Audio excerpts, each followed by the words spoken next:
Marvin is, I can call you an old friend of mine already, since we go way back in Berlin.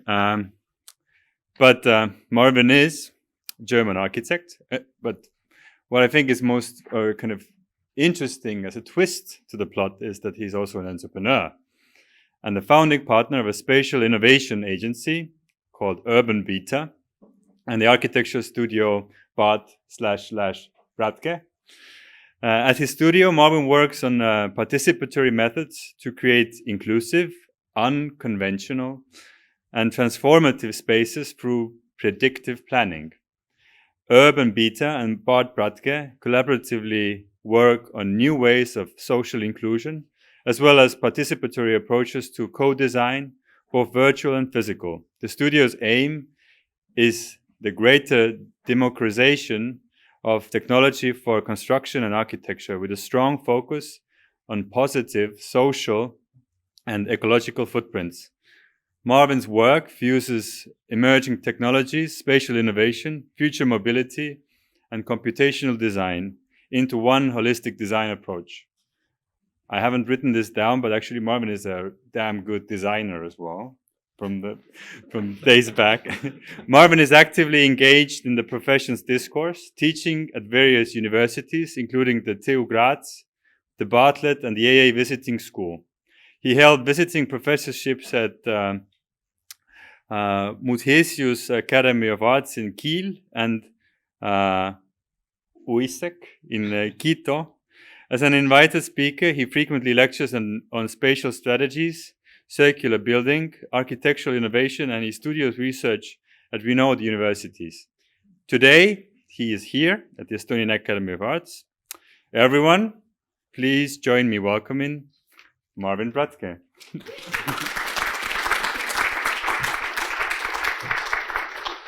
Yeah, thanks for having me, and that lovely intro. I liked when it went off the rails and not the pre-written text. It was the best, actually. So thank you very much for having me. Just like a little update. So there's maybe a lot of names, confusions with the companies and stuff. It's also Bart Bratke. We've used it already in Urban Beta. So this will be an Urban Beta lecture, which is our startup. We're based in Berlin, and Johan gave a little introduction already. Maybe we always like to put it in diagrams. In the end of the day, we see ourselves not as a standard architecture office, but as a spatial innovation agency. And we kind of act where shifts in the world happen, technological shifts, environmental shifts, or shifts in society. And like at this core, we see a certain innovation, and also a certain spatial innovation. And that's also where we work, like in the fields of architecture, project development, and also with our academic research in foresight. We're always interested in bringing the new into the now. Also, like, we will look at some projects and some of our work later where this is maybe getting a little bit more tangible. And we can describe this a little bit more. And what I mean with spatial innovation agency, and that's like also separating us from a classical architecture office. We're not looking at only the architecture itself. We're looking at the spatial system, but also at every, like the micro or like the macrocosmos that's all around it. So that means we're looking at how to develop business model out of ideas in the end of the day, how to create platforms that allow participations for multiple stakeholders in the project, and therefore also opening up architecture to maybe non-architects, and also creating kind of a more democratic approach to building. That's us. We're 4 founders originally. We founded this office in Berlin. We have 2 studios in Germany. One is in Berlin and one is in the north of Germany in Kiel. We do have 1 outpost in New York, since we're recently doing projects in America. And we also have a little outpost now in China, since we're also doing projects in this part of the globe. That's a picture from our Christmas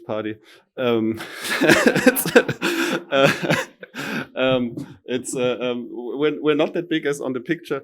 At the moment, we're always like in between 6 and 8 people. This is with our partner office in Kiel as well, who are the architects of record and do the execution planning. For us, we see kind of like our approach methodology as a very holistic approach that usually, like you see this in the diagram to the left, we have certain phases during a design project.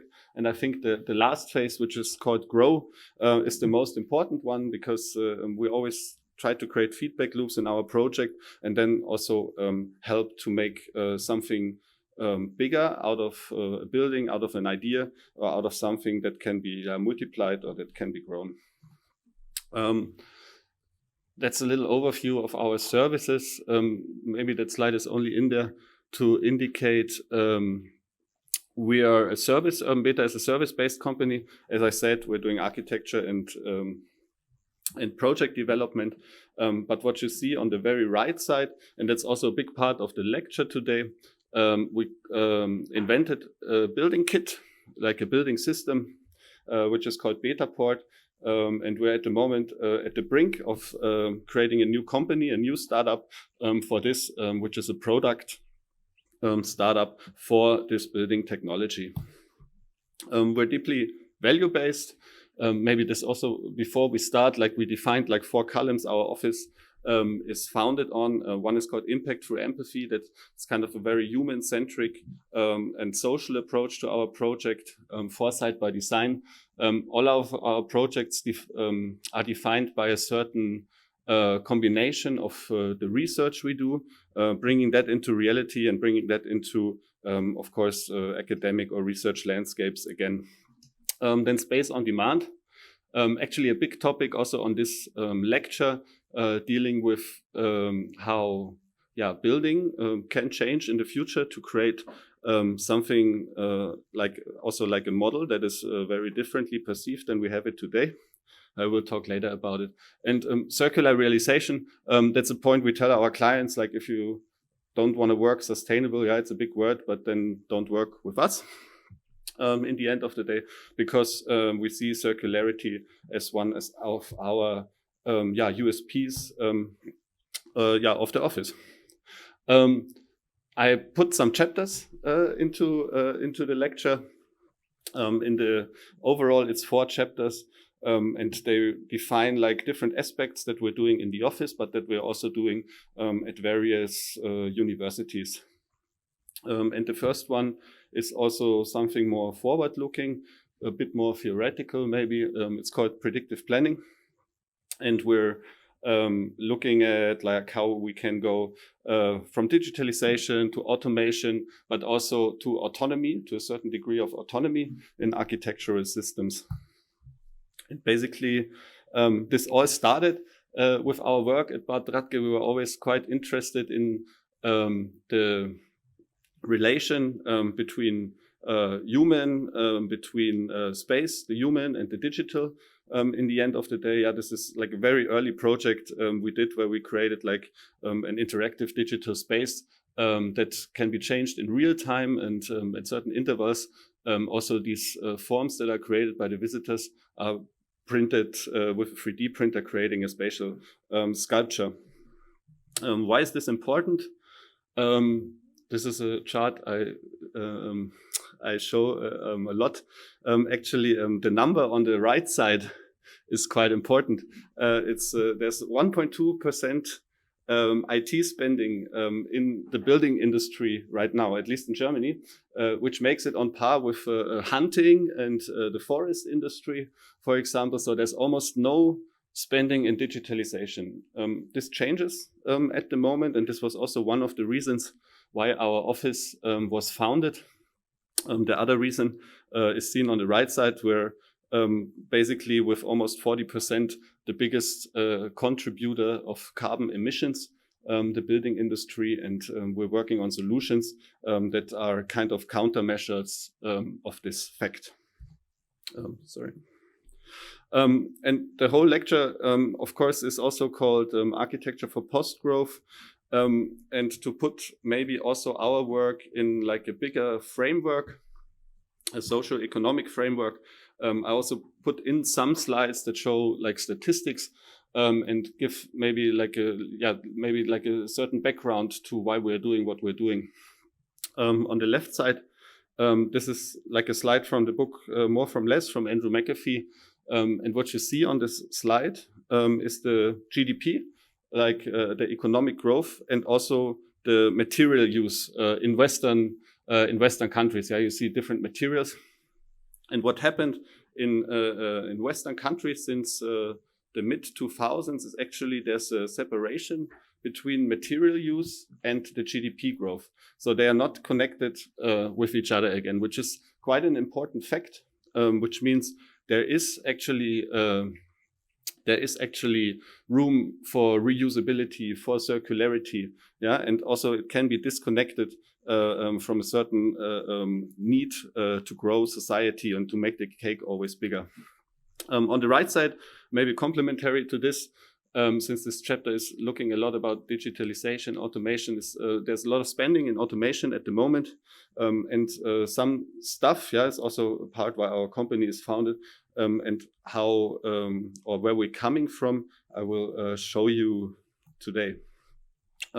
We in general think that we live in cities that are more the picture on the left side, so like a very static framework, like very object-oriented, very rigid frameworks that are not very open to certain changes. And on the other hand, our society today, with like the internet, with accelerated knowledge exchange, needs actually something completely else. Yeah, we need like an environment that changes with us and that can react and adapt to our human needs, that is more dynamic and more transformative. And that's also the basis of what we're doing. And to be a bit cynical, this is the Seagram building from Mies van der Rohe on the left side. And when we look at construction today, not so much has changed. Yeah, of course, there are advances in certain or in all of the areas. But if we look at how construction works, you kind of see actually exactly the similar construction sites than there. There are certain counter models. Most of them evolved like in the 60s. One of them is seen on the right side. This is the Architecture Machine Group at the MIT, which is the predecessor of the mediated matter group today. It was grouped around Nicolas Negroponte. And of course, what you see here is like a first introduction to like a real-time urban infrastructure model, yeah, where kind of building blocks can be rearranged to the needs, yeah, of mouses and rats in this case. Kind of as laboratory experiment.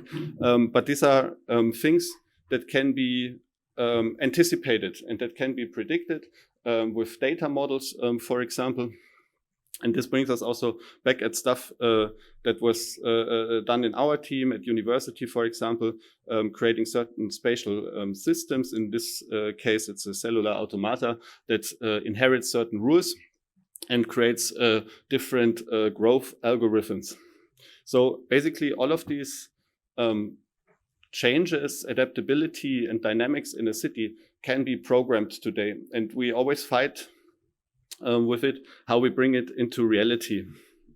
And there are certain challenges about how you bring like the digital world that of course is infinitely copyable, that has none of these boundaries, none of the physics than the real world, and also all of the challenges, for example, to bring them in. And in architecture, there's a certain challenge for this automation in construction, and it's like the uniqueness and complexity of each building that we build. So basically every building that architects build today is a prototype, yeah? We don't reuse certain aspects, yeah, certain details, manufacturing methods, yeah.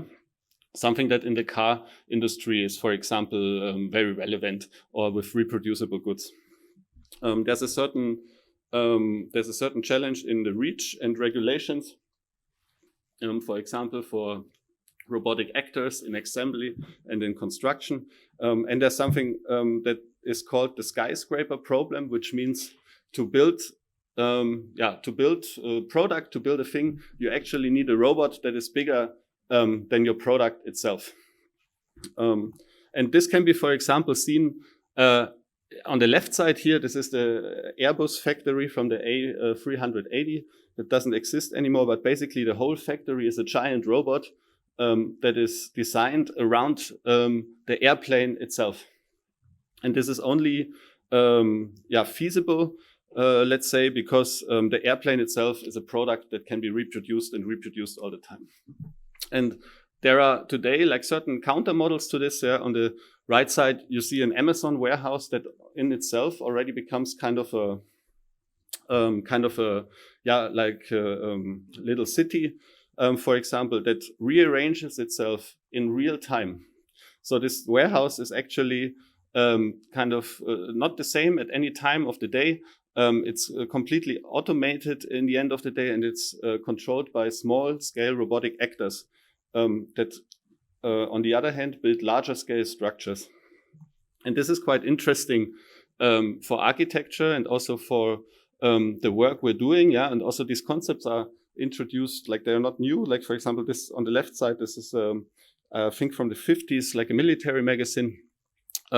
Which kind of inherits already like this same attributes. Yeah, there's like a certain automation happening. You kind of see goods being reconfigured, but the warehouse itself in the background is drawn as the same in the same squares and in the same boxes than the goods itself, implying that actually the warehouse itself can be also rearranged like the goods. And now today we're kind of at this threshold where we kind of bring this automated construction, this distributed construction with small-scale robotics into the real world. One example is like the builder from NASA, actually. And since we were studying, and in your age, always concerned how something like this could be translated to architecture. So we see architecture like more as a mobile system or more as a system that can become more mobile. Yeah. So maybe on the left side, you see kind of what many people see as architecture. Yeah. For example, like a suburban model, residential model. It takes a lot of space horizontally. It's not very economic. It's not very ecologic in the end of the day. And we live today in the age of urbanization. Yeah, nearly 60% of people will live in mega cities in only a couple of years. So we really need to think how to use our space more flexible and also more three-dimensional. And we were in the studio, I was in the studio today, and I think this is exactly the right approaches that you guys are doing, because it kind of represents all of these topics that architects will face tomorrow, that we have to arrange for reprogrammable architecture, for modularity, and also in a way for repetition, but that is not boring.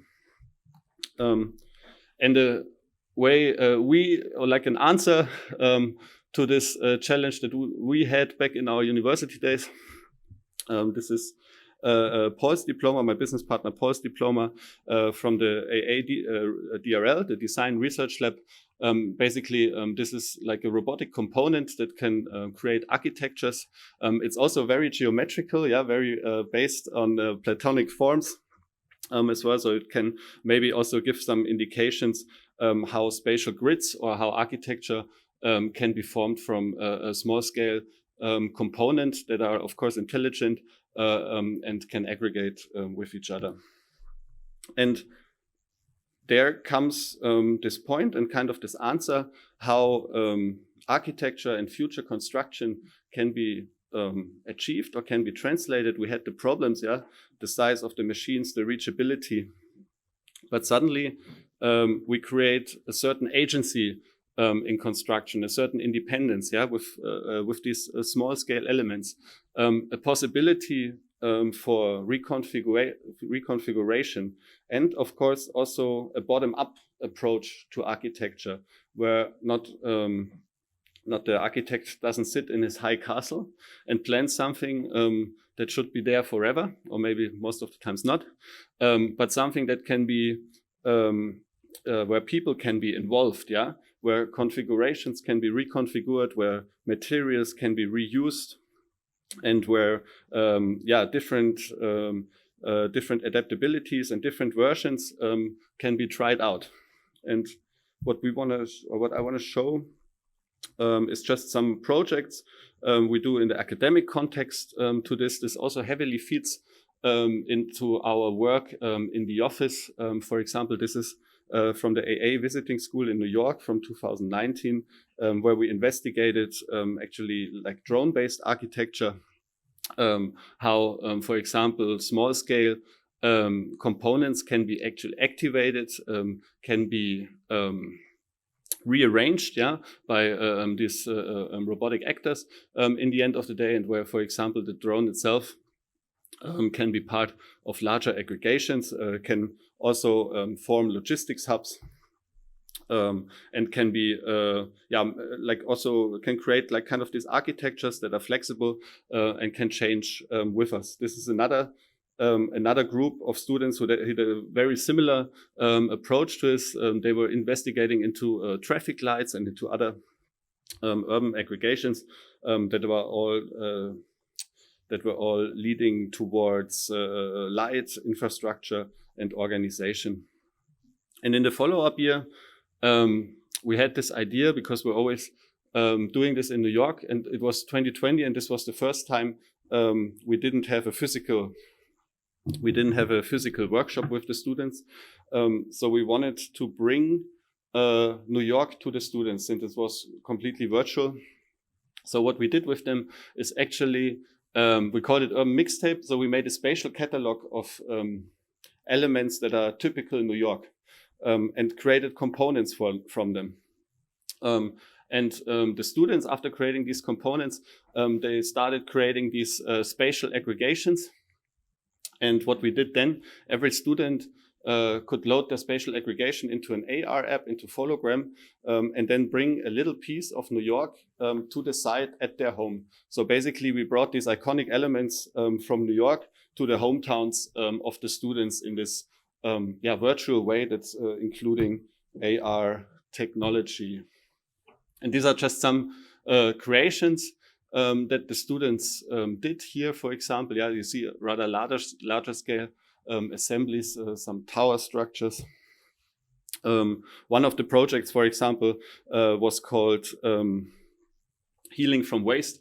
So the students took kind of very ordinary elements like side curbs and stones from the buildings to create kind of floor slabs that can actually heal deconstructed building, and having, of course, also this circular economy approach of reusing elements. Some got very wild, let's say. I don't know how much circular economy is in this one, but of course it's like visually intriguing. And last year we kind of continued this agenda. Also tried heavily to integrate like digital workflows also into the students' workflow. And I have to say, all of these works are created in 7 days. That's how long the visiting school takes. And this group, for example, they had kind of like a harbor region, so they created kind of these spatial chunks that can be rearranged. And also what they designed with it is an app for the neighborhood as well, where kind of like different actors, different stakeholders can actually, in a multitude or in the commons, create different spatial aggregations that then will be realized in their neighborhood. So this was also part of this larger agenda of democratizing architecture, where the architect itself rather steps into the background and becomes the designer of a system rather of the architecture itself. And there are also other groups that kind of did like similar proposals. This one is more like a parasitic one that's growing over the brownstone buildings. And we are teaching computational methodologies that like the students do not only design one design, but they design hundreds of designs that can be evaluated with fitness criteria. And then, of course, they can also adapt over time since they are based on these components. And this is also stuff that's also happening maybe very close to some stuff we saw today. as well. This was also like a small studio at the Bartlett about like computational timber. And what was really great about this studio, actually, the team from Ursula von der Leyen saw these designs, and actually the studio and the work of the studio became an initiator project of the new European Bauhaus, where it was actually presented at the launch of the website. And chapter number 2. It's a very important point. And also the chapter will show a project that our office is actually founded on. So our very first project, it's now like an active research, and it's about like building empathy, and how we can come from like a growth-based society towards more like an impact-based society, and what architecture can actually contribute to it. And I want to start this with a cross-section of an affordable housing unit. I think that's in London around in the 19th century. And what's quite remarkable on this picture is kind of the repetition it has, yeah. So, and this is also kind of like a prejudice that a lot of people have when they think of affordable housing, yeah, when they think of affordable construction, when they think of modularity, that in the end of the day, you deal with this. Everything is like in a cookie cutter box, and everything is basically the same. All life is the same. And that's also the cycle that we want to break through, with our efforts, with our architectures as well. And in the end of the day, we are, with our project in Berlin, we're dealing with homelessness, and also with models, or like with economic models, how to allow actually settlements that can create shelter for homeless people. And that's also why I show the sketch on the right side. Yeah, it's quite cynical at the end of the day, because in capitalism, yeah, it's actually good if your house burns down, yeah, and then you can build a new house. You create a lot of trash, you have a lot of energy, but you can also create capital. And this is also something that we think is needed to overturn in the end of the day, because instead of growth, we should have a different value system in place. So there are like a lot of model projects today that actually show this, yeah. From universal basic income, there are a lot of statistics to well-being, to life satisfaction, and you kind of see that on the right side, yeah, when the curve gets flat at some point and the life satisfaction doesn't grow anymore. There's a model project for this that was just started in Berlin. And you kind of see that kind of like these new models actually work when they get analyzed afterwards, and they're actually they fit very well, of course, in an ESG agenda and the UN Sustainable Development Goals, of course. And this is also how we got to this project. And this is actually the research project our office is founded on. And basically, we had this idea. In Berlin, there are a lot of empty plots, a lot of plots that are in development, a lot of brown sites that are waiting for building applications. And we were wondering if we cannot build temporary and mobile architectures to activate these plots with a social cause, but also with a business model that can cross-finance this social cause. So there's a benefit for the landowner, and there's a benefit for the activation of the plot, of course. And as a first thing, of course, you have to find these plots, and you have to find a model plot. And for us, we're working quite digital. So what we did, actually, we were not going to QGIS or to ArcGIS or all OpenStreetMaps or something where you can kind of find this data. We actually created an app that you see here that kind of takes all of this data into it and creates a usable user interface that everybody can interact with. So you can type in how big your plot should be, what state of planning should be on the plot, and then you see already that the red dots that indicate kind of like these different possible plots in Berlin shrink more and more. And when you defined enough fitness criteria of this, then you can also pick out 2 to 3 of them and then directly compare them. And this app spits you out some cake diagrams or like some other diagrams that make it much more readable in the end of the day. And so we also found our plot to plan on. This was the first picture you saw. And in the meantime, we called our network. Yeah, we were very happy to have very valuable partners on this, the Berlin City Missions that started this project with us, and Arup as well, and the Bauhaus University in Weimar. And the whole idea of this is, of course, to create not only a mobile settlement, but also a settlement that people can understand and that people can extend, so that can grow with its use in the end of the day. So there was a big question how we can make architecture actually so relatable, how we can create like an open system that people can create their own space once they learn it. And this creates, of course, like a whole different ecosystem that starts with the smallest detail and then goes into construction and reconstruction, and then also new models, for example, for leasing for architecture, where you don't sell or buy a building anymore, but also only rent it out at a certain amount of time. And for this, we did a lot of, over 1 year, we did a lot of interviews.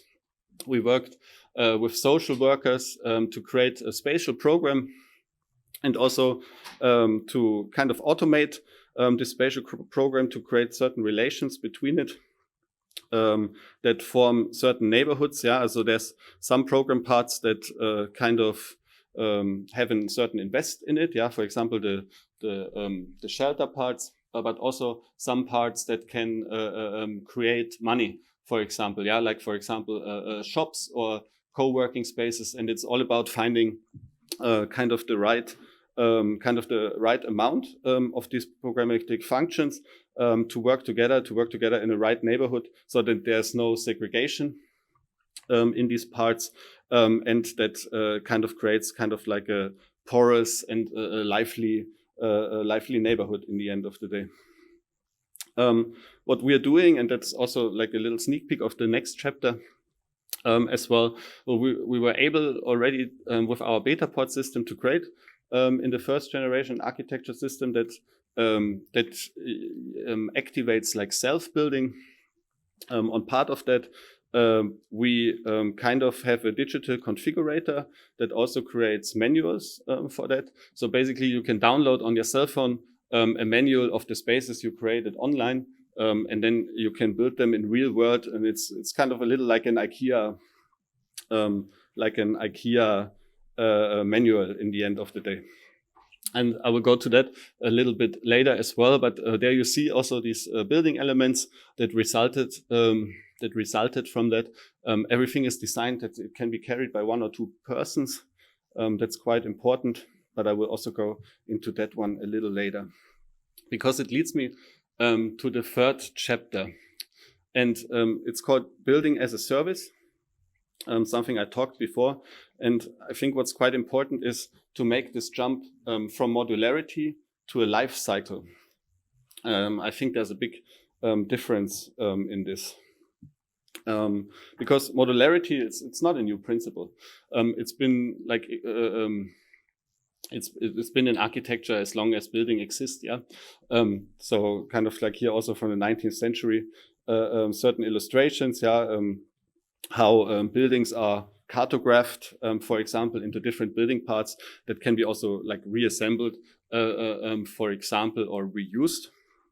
All of that is not new, because also we have like a certain need for creating a home, yeah, and there's also, of course, a certain need for affordability in housing. So this is a slide I like to show because this is from a silent movie from 1929, I think, with Buster Keaton. It's called 1 Week, and basically it shows a freshly married couple, and of course, like their big dream of creating their own four walls and creating their own house. And the movie, I can recommend it. It's only 20 minutes long. So I think that fits in every break. And on what the movie actually shows is a complete life cycle of a building. Yeah, so the couple comes with the prepackaged building, they assemble it, and then of course, like comically, a lot of things happen. So what you see here, yeah, of course, the things don't fit, yeah, in the end of the day. Then there's like a thunderstorm coming that rotates the building like crazy. There's a certain aspect of mobility because they realize they built their building on the wrong plot.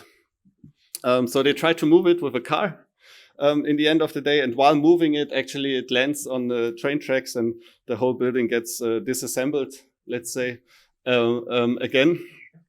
That then in the final picture results in the sale of this building.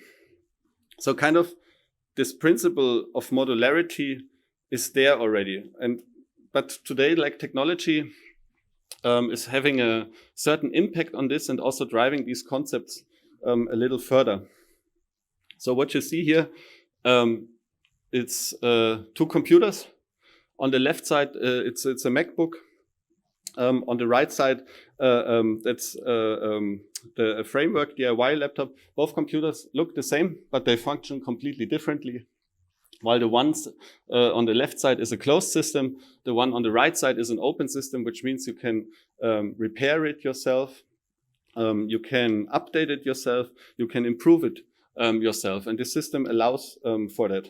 So it becomes quite an economic driver as well, to put also a certain, kind of like this certain freedom in the hands of people.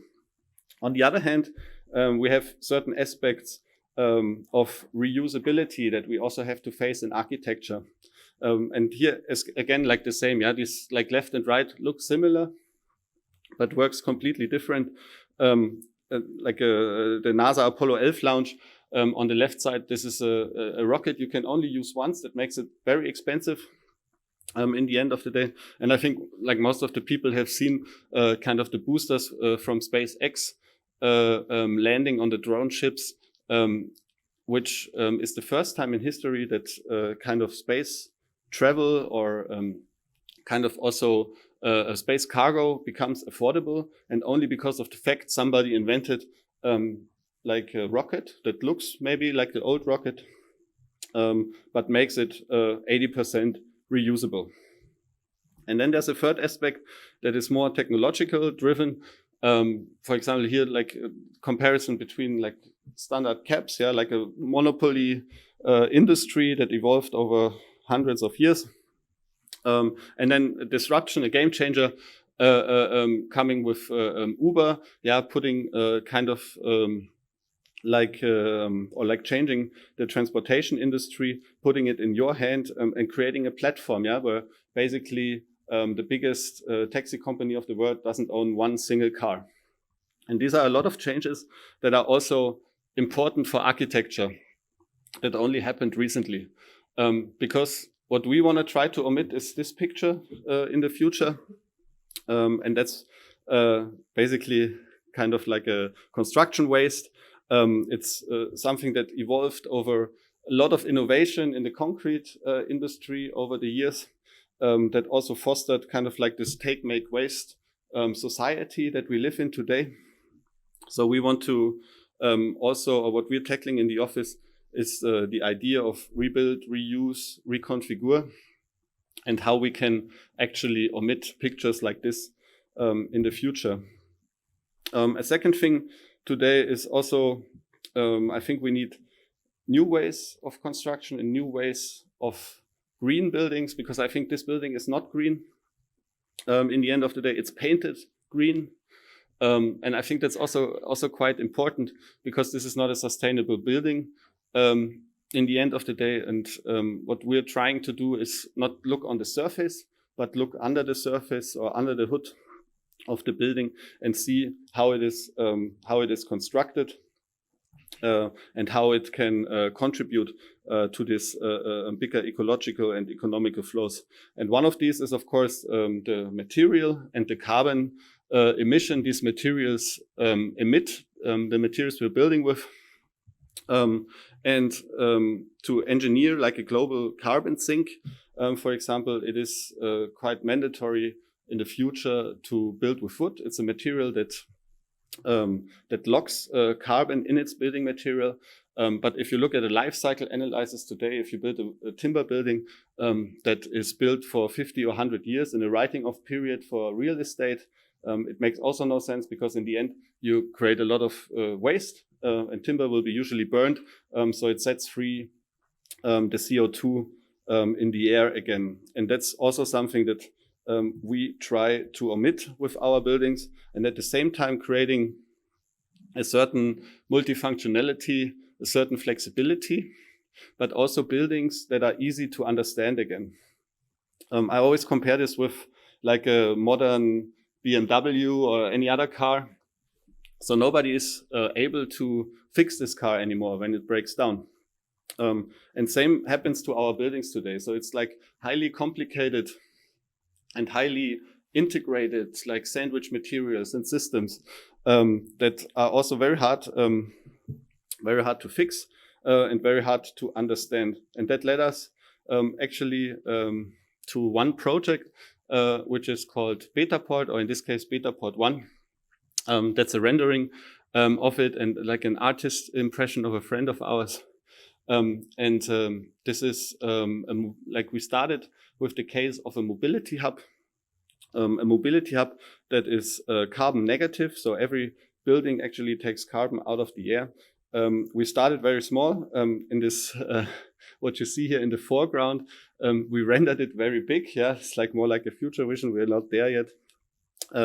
But this can actually, if we contribute like buildings like this in large scale, they can also contribute to an active part to tackle climate change in the end of the day.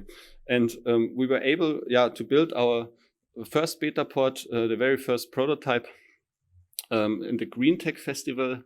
This was 2021, last year in June, and since then we're quite happy actually to build and rebuild, also reusing building parts, using secondary materials. So we were able to realize 5 of them last year, and 2 more are coming this year from this Betaport 1 building system.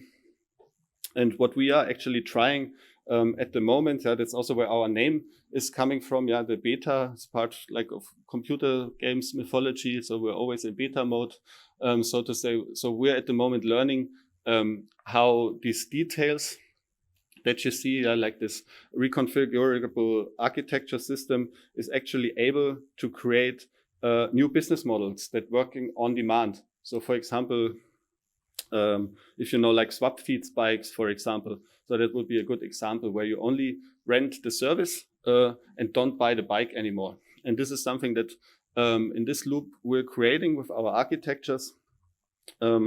Recently found a company around that building technology and that product.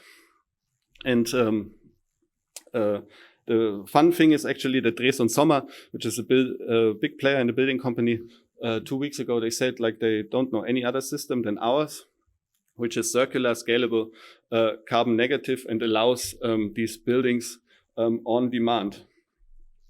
And this is a little bit closer to our current state, or what we can build today.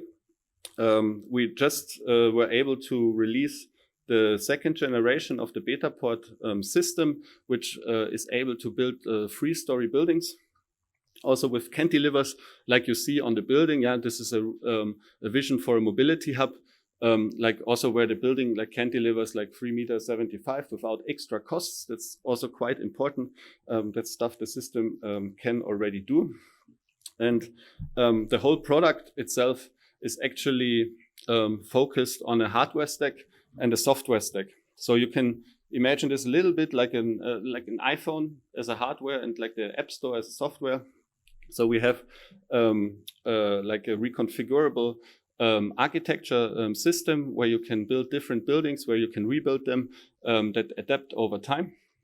And you have a certain software stack where you can plan these buildings, but where you also track the materials, where you can also track the materials in real time. So every building becomes something like a material bank, something you can also invest in, because you know the value of each material and each component all the time that is in the building. And when a building is not needed anymore, it can be easily deconstructed with little energy effort and with little CO2 output. And then the building parts can be reused. To build a building like this or a beta pod like this, it takes around 4 to 5 days actually. So building also becomes really fast with the system. So it's kind of a Lego-like approach to building, but that is also easy to understand, but also applicable in a very efficient way. And this is basically how it works. It all starts with the smallest Lego brick, let's say. Our components, and as you've seen in the other pictures, all these components are designed that they are carryable by 1 to 2 persons, that also they allow for self-building. They're highly integrated. This is like what you see the second generation now. It's not a pure timber construction anymore. It's like a hybrid construction with steel elements, but every of these elements in itself is also like a puzzle. There are only 2-dimensional parts in this part, so they can be all taken apart and be fed back into their cycles. And what you can build with this is spatial bodies. We call them voxels, like a 3-dimensional pixel, and it allows us to create better buildings. So buildings that can change and that can adapt over time. And the hardware stack is kind of defined by, like what I just told you, it's defined by seeing buildings not as fixed installations that have to be torn down at the end of their life cycle, that can be deconstructed instead, where materials can be separated again, fed back in their life cycles, but also repaired. And this is kind of what this company, this BetaPod company, builds upon. We will take back all of our components, if wanted, if needed, repair them and apply them actually in newly built buildings. And of course, the variety and the possibilities you can use these parts are quite wide. And this is also like just an insight how the individuality can be done, like what you saw already in these facade systems with the blue crosses. This is something that we did for our own purposes and marketing. At the moment, we're actually, like, we have clients where we develop different facade systems that are not branded as BetaPod, but that are, of course, branded as for other clients, for example. Why is this important? We have different application scenarios. For example, a pop-up. That's something we can do very well. Buildings that can be built very fast, temporary buildings, but also the system can be applied in permanent buildings. And there's a big market for restorations, top-ups, because the building parts are relatively small. It's not like a module that comes on site, so you can reach also areas that are usually very hard to reach. And what we're doing with our system, we're actually using a loophole in the German law. It means usually when you build a building, you need a building application. It takes up to 5 years, for example, or a change of a master plan. Our building, for example, this one you see there, doesn't need a building permission because you can build it without permission as a temporary building. It takes only a week to apply it. And in the time you're waiting for the building permission, and when you are granted the building permission, you can use the same parts and the same material in your permanent building. And that creates, of course, a different value stream and a approach to building. We're like also working a lot on the software side. What you see here, this is the beta builder. So this is the first prototype as well for creating beta pods as well. It's running on Unreal Engine, and we're quite happy actually that Epic Games featured us 2 weeks ago. And said that we're actually one of the most innovative companies using the engine in the world, which made us, of course, a little happy as well. Part of the larger platform is, of course, not only the builder, but also how the parts are integrated into BIM models, into CAD software as well. So this is kind of like the next step. Or part of the next step, that these will be available as well in different softwares like Revit or Rhino.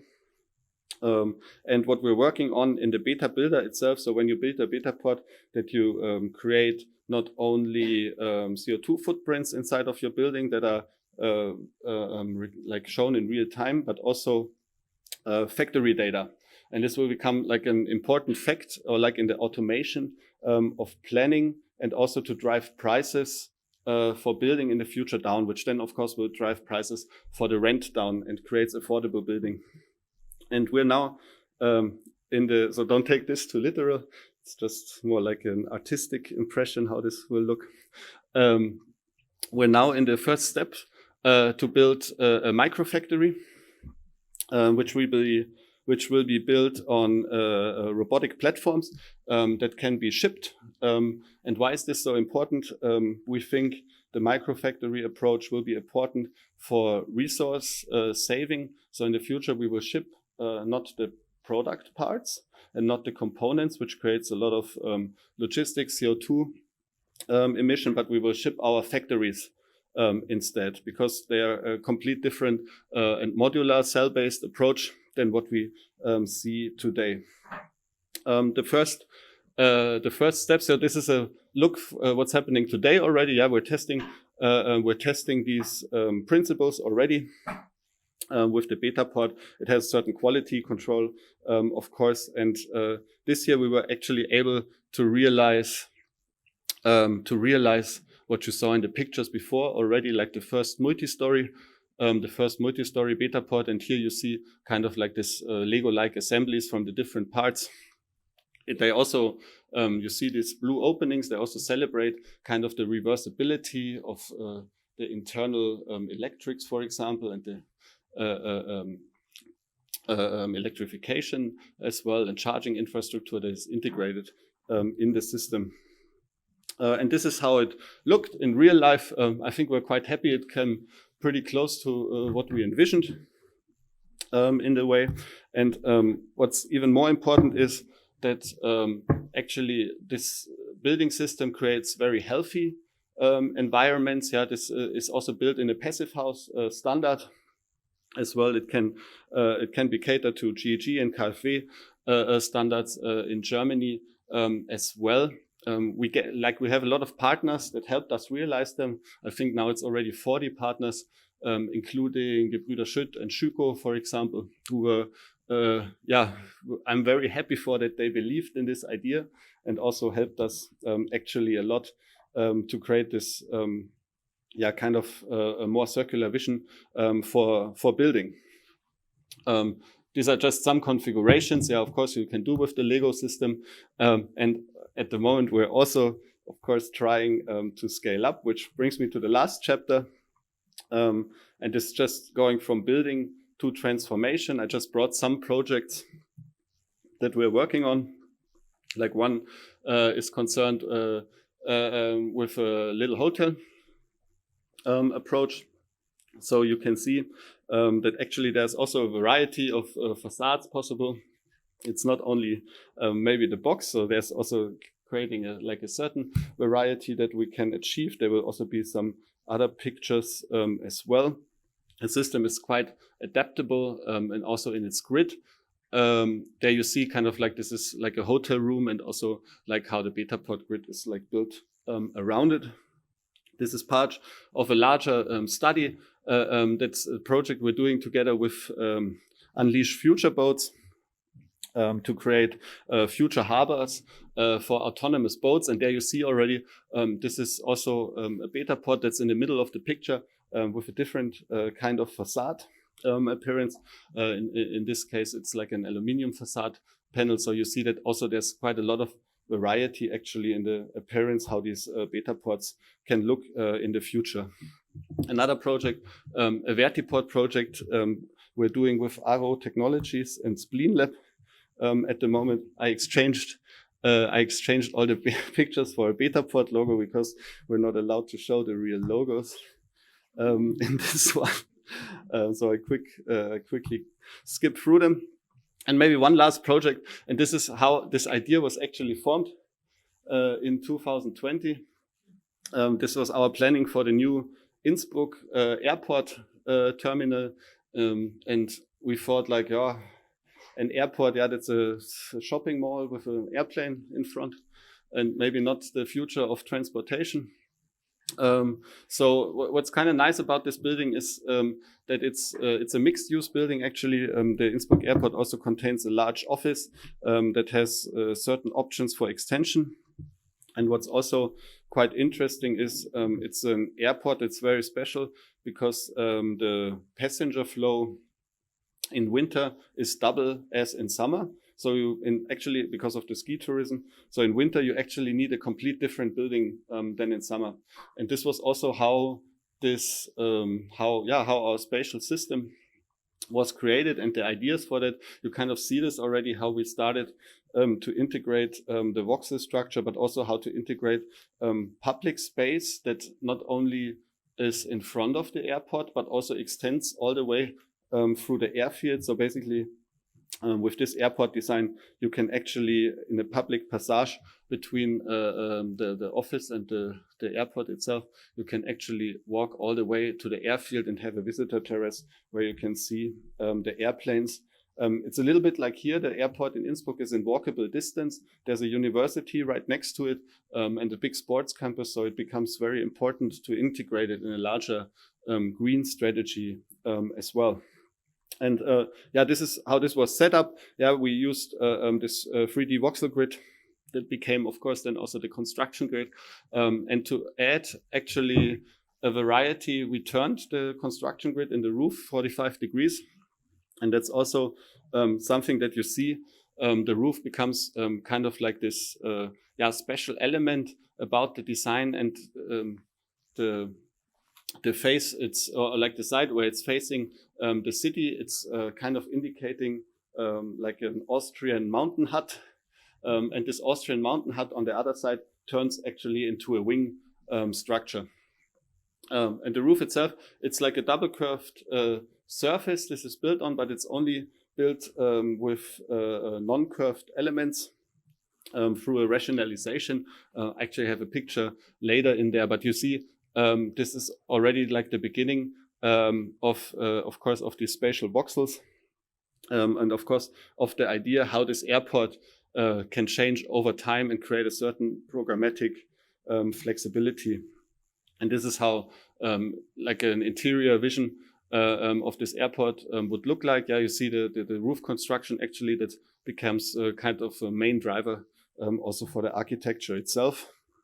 And here you see how we rationalized kind of like the double curved structure into non-curved elements, actually into beams in like first, secondary, and tertiary construction method to create kind of this appearance of the roof. And again, here was also the origin point of creating like a new business model for mobility hubs that actually can change over time, where parts of them can be service-based. Yeah, the building can be service-based, so it has a large potential for extension and also for a variety of use in the future. And that's my last slide. Thank you.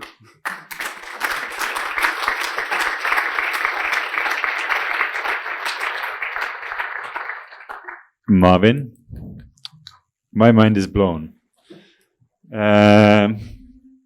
But we have a question in the audience for sure.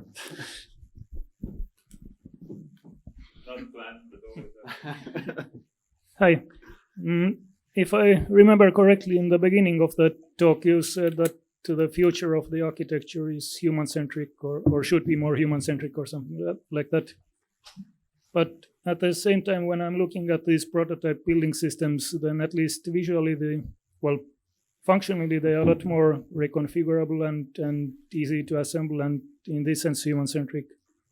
But visually, the first associations are more like Lego-like, cubicle-like, container-like, warehouse-like, or voxel-based, which are not really the epitomes of human-centricness.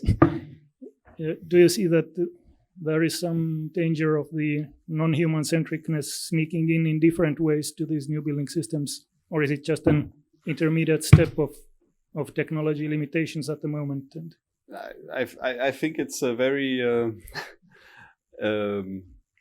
formal way to look at it, to be honest. Because I think human-centric doesn't have to do with like a geometric expression to me. Yes, container, I don't like the word, but it's spatial volumes. Yes, they have 90 degrees, but they function very different, and this is super important. The way they are built, the way they can create community, the way they can create space. If you have a container, I don't know, like you order it, yeah, it's like a giant bunch of waste that you put on your floor, and most of the time it doesn't work. Yeah, for example, if you have this ISO container architecture, yeah, when you open the sides up, yeah, you have to change the construction system, then it becomes more cost driving than if you would build it normally. This is all different with our architecture, even though and this is maybe also on purpose, that it creates certain visual connections as well. Yeah. Also in the beta pod 1, you saw kind of like we introduced this roof structure. Actually, it's also like a double curved roof that maybe was not so seen in the pictures, but that plays kind of like with these perceptions that humans have of housing, or like of comfortness, of materials as well. And I think it's not necessarily linked to if something is organic or has a 90-degree angle. It's at least my position. Okay, thanks. I have a question. Seems like all the projects somehow end up with architecture. At least it's kind of like a very kind of broad generalization that these building blocks build buildings or architecture. But I just wonder if you actually also did other things with these blocks. Like, have you kind of ventured to, I don't know, this being a shipping container, or like things that not directly relate to architecture, but maybe there's another application for it as well? Yeah, we did build some furniture from it already. So that's as far as we went. But the idea, of course, like especially of the beta pod 1 system, is actually when you don't need your building anymore. Like it's like a very idealistic idea, yeah. But the people can take this, like the parts home, and create furniture pieces, for example, at their home. And something like this we will actually build in Berlin. So if anybody wants to come, maybe next year, we will, like, parts of the beta pod will be disassembled, and we will create like an interior office environment at the Circular House in Berlin. So you're happily invited.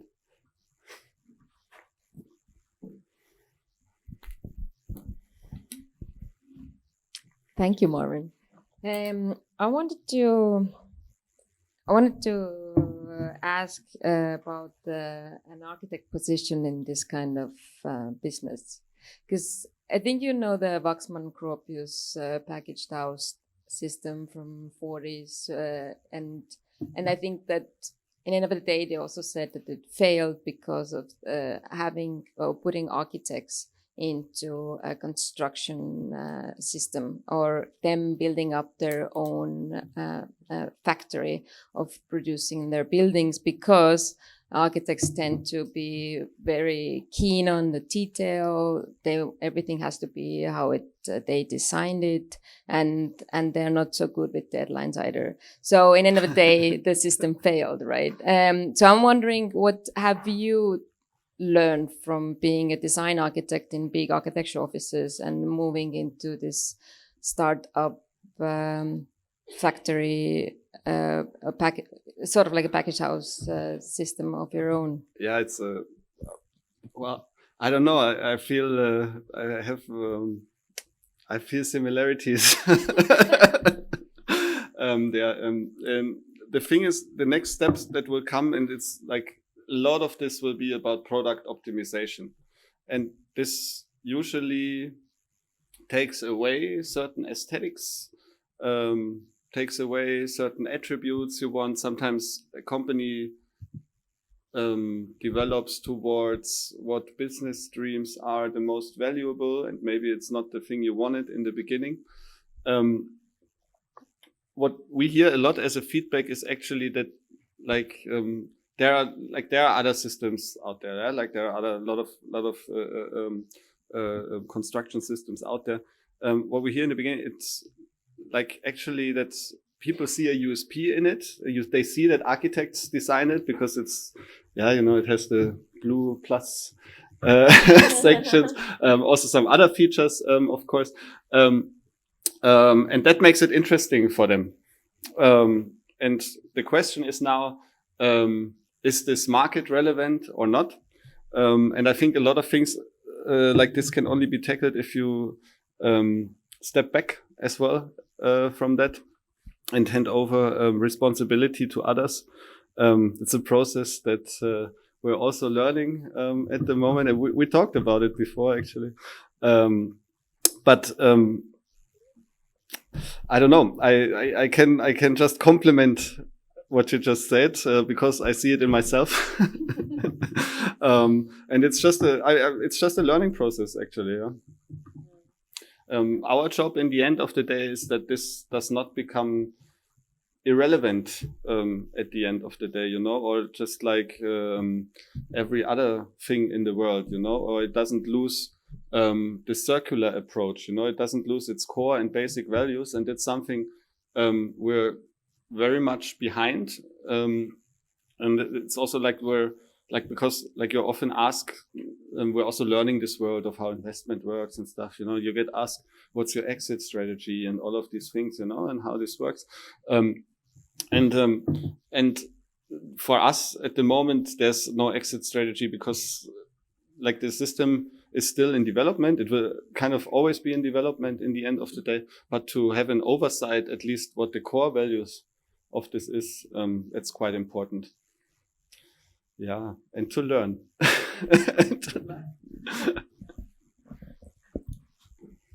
So it's not like in 5 years you'll be exiting while kind of selling the factories, meaning that you kind of switch your business model to not producing buildings or designing them, but rather selling the tool? The business model in the end is it's built differently, and that's because the components are built differently. We're like not a big fan of the whole of a complete vertical integration. I think that's also why companies like Catera don't exist anymore. But it's kind of like you have to see where you work with others, where you kind of work yourself, or where you build up something yourself. The factory we're developing at the moment is a first test case. Actually, we see it as something that's reproducible also somewhere else, or that also can be later based on a license model. So if you give out licenses to produce the system, you also give out licenses how the software for the robots, for example, works in the end of the day. And that's quite important to define. But also, of course, with in the back of the head, of course, what you don't want to give away in the end of the day, because you also need a certain quality control, and you need like feedback from buildings that exist already.